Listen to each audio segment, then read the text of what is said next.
18वां बाब। बाबल गिर पड़ा। इन बातों के बाद मैंने एक और फरिश्ते को आसमान पर से उतरते देखा, जिसे बड़ा इख्तियार था, और जमीन उसके जलाल से रोशन हो गई।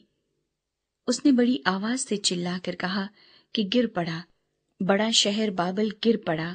और शयातीन का मस्कन और हर नापाक रूह का अड्डा और हर नापाक और मकरूह परिंदे का अड्डा हो गया, क्योंकि उसकी हरामकारी की गजबनाक मै के बाइस तमाम कौमें गिर गई हैं, और जमीन के बादशाहों ने उसके साथ हरामकारी की है, और दुनिया के सौदागर उसके ऐशो इशरत की बदौलत दौलतमंद हो गए। फिर मैंने आसमान में से किसी और को ये कहते सुना कि ऐ मेरी उम्मत के लोगों, उसमें से निकल आओ, ताकि तुम उसके गुनाहों में शरीक ना हो, और उसकी आफतों में से कोई तुम पर ना आ जाए, क्योंकि उसके गुनाह आसमान तक पहुंच गए हैं, और उसकी बदकारियां खुदा को याद आ गई हैं। जैसा उसने किया वैसा ही तुम भी उसके साथ करो, और उसे उसके कामों का दो चंद बदला दो।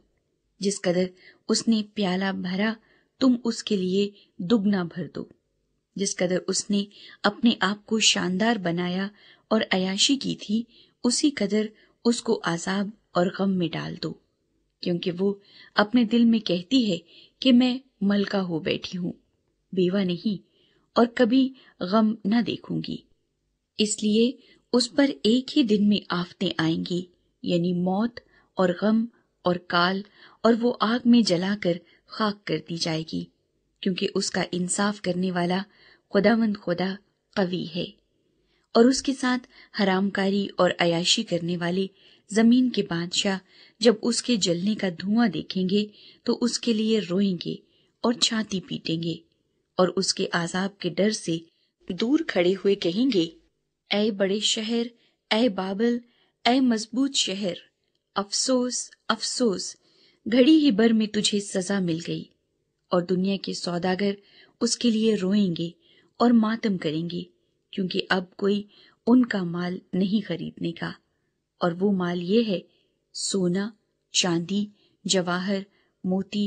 और महीन केतानी और अर्गवानी और रेशमी और किरमजी कपड़े और हर तरह की खुशबूदार लकड़ियां और हाथी दांत की तरह तरह की चीजें और निहायत बेशकीमत लकड़ी और पीतल और लोहे और संगे मरमर की तरह तरह की चीजें और दारचीनी और मसाला और ऊद और इत्र और लुबान और मै और तेल और मैदा और गेहूं और मोएशी और भेड़ें और घोड़े और गाड़ियां और गुलाम और आदमियों की जानें। अब तेरे दिल पसंद मेवे तेरे पास से दूर हो गए, और सब लजीज और तोहफा चीजें तुझसे जाती रही, अब वो हरगिज हाथ न आएंगी। इन चीजों के सौदागर जो उसके सबब से मालदार बन गए थे, उसके आजाब के खौफ से दूर खड़े हुए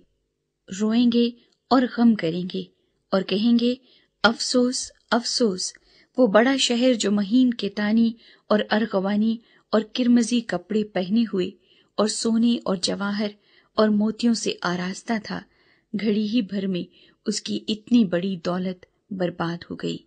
और सब नाखुदा और जहाज के सब मुसाफिर और मल्लाह और जितने समुंदर का काम करते हैं,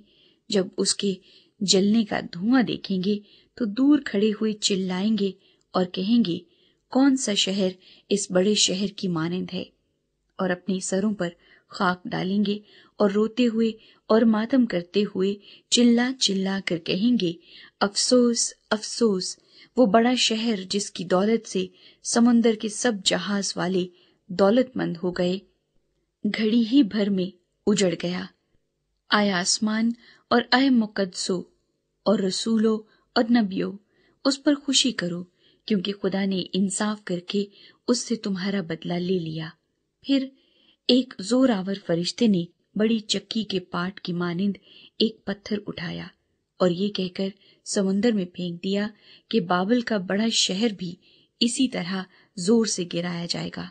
और फिर कभी उसका पता न मिलेगा। और बरबत नवाजों और मुतरबों اور بانسلی بجانے والوں اور نرسنگا پھونکنے والوں کی آواز پھر کبھی تجھ میں نہ سنائی دے گی، اور کسی پیشے کا کاریگر تجھ میں پھر کبھی پایا نہ جائے گا،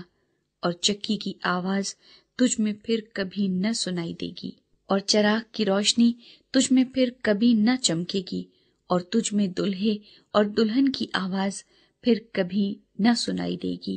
کیونکہ تیرے سوداگر زمین کے امیر تھے، اور تیری جادوگری سے سب قومیں گمراہ ہو گئیں، اور نبیوں اور مقدسوں اور زمین کے اور سب مقتولوں کا خون اس میں پایا گیا۔